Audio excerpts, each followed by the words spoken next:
10 years. Alam mo ba na namatay ang papa ko na hindi man lang siya napakita, dumalaw? Sino ba naman ang hindi sasamahan loob doon, di ba? Kaso lang, ang tanda ko ni, ba dapat patawarin ko na lang para tapos na? Mahirap talaga magpatawad, di ba?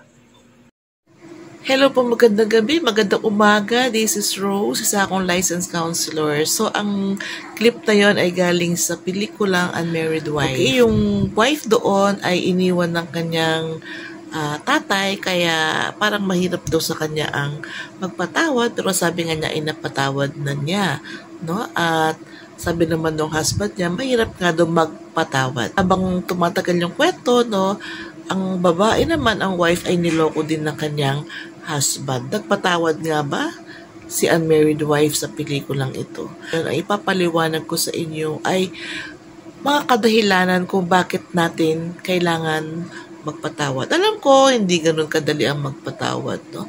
Lalo na kapag ang nanloko sa atin ay malapit sa atin, mga kaibigan natin, kapatid natin, or yung close sa atin. Sana may matutunan kayo sa aking topic for today. Panoorin po natin. Please like, share, subscribe. And of course, another Thank you for watching. way to become happy and contented is forgiveness.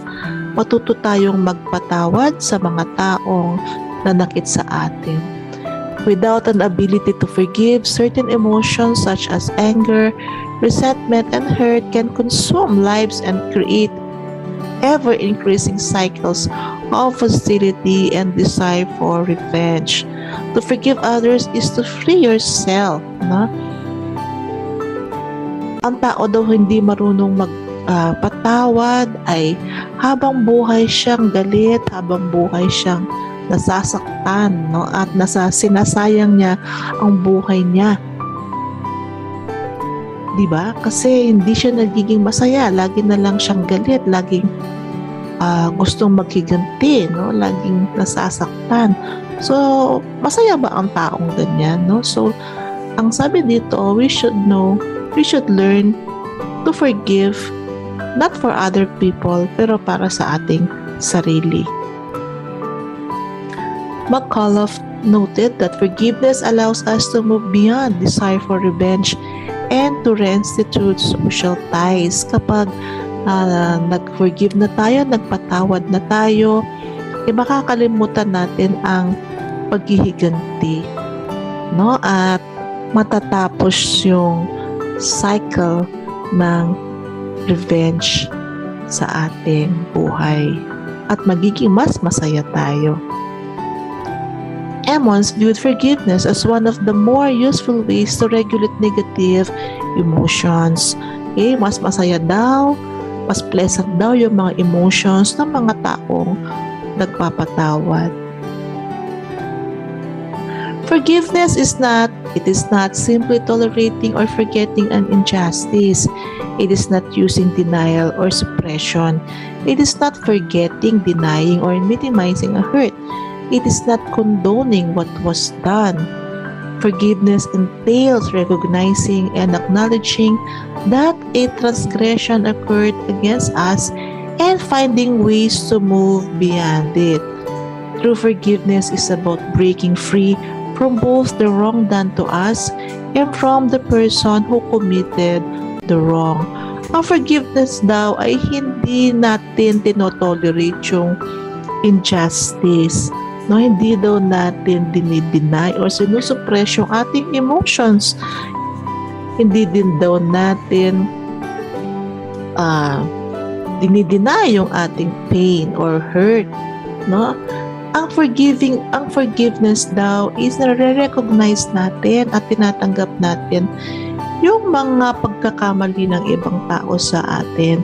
Pero we learn to find ways, no, to move forward, no? Tanggapin natin, recognize natin nasaktan tayo, but we have to realize that we have to move forward and forgive those people, not for them but for our well-being.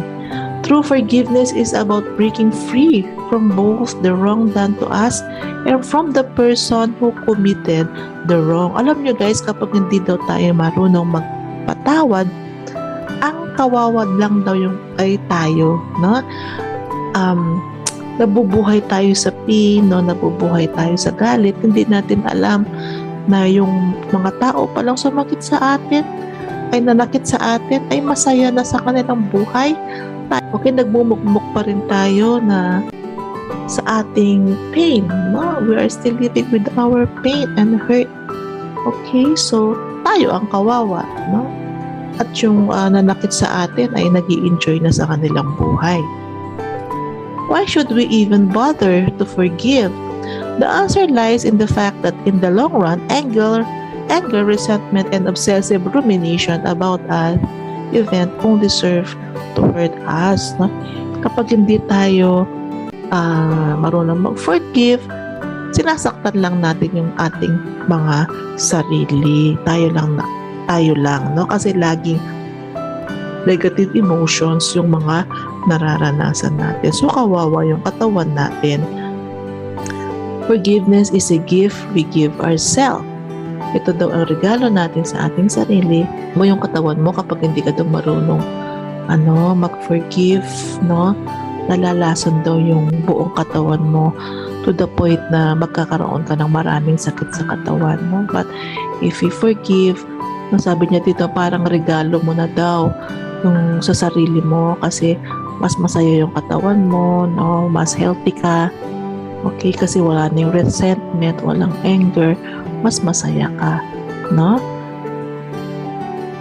And forgiveness is an opportunity to use one's painful experiences in order to deepen a connection with others and to increase one's sense of compassion, no? Kapag, di ba, ang laking bagay niyan, no? Yung nanakit sa ate. Although, alam ko naman na hindi madaling gawin. There are 4 phases of forgiveness. First is uncovering. Reflect ka, ano ba yung ginawa sa'yo, anong nasaktan sa'yo.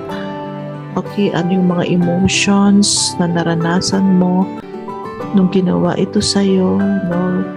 Sinong gumawa talaga nito sa'yo, di ba?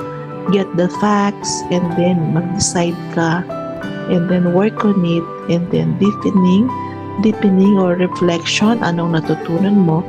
10 years. Alam mo ba na namatay ang papa ko na hindi man lang siya napakita, dumalaw?